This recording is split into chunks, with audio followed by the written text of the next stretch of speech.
পুলিশের সর্বোচ্চ পর্যায়ে আপনি দায়িত্ব পালন করেছেন, আপনি কেন পুলিশ হলেন? আপনি পুলিশে আসার মানে গল্পটা। পুলিশে আমি হবো এটা কল্পনা করিনি। পুলিশ আমি হব, আমার তো ধরেন আমি তো ঢাকা বিশ্ববিদ্যালয় থেকে আমি 65 সনে ভর্তি হলাম অনার্সে, 69 সনে আমাদের এটা 65-69 ব্যাচ আমরা মাস্টার্স 69 শেষ করলাম, ওই 70 জানুয়ারিতে শেষ করলাম।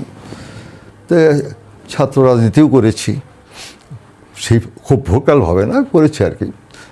তো সব সময় তো রাজনীতি করার জন্য অনেকে, যেহেতু মুক্তিযোদ্ধা ছিলাম, অনেক অফারও এসেছে যে চাকরি দেয়া করে রাজনীতিতে আসেন। আমি বললাম না, আমার বাবার ইচ্ছা আমি সরকারি কর্মচারী হই। তো as a matter of fact আমার ফাদারের ইচ্ছা ছিল যে আমি একটা বড় অফিসার হই, বুঝলেন না। সেই বাবার ইচ্ছা পূরণ করার জন্যেই এই চাকরিতে ঢোকা। আর চাকরিটা police was not my first choice, এটা হয়ে গেছে আর কি।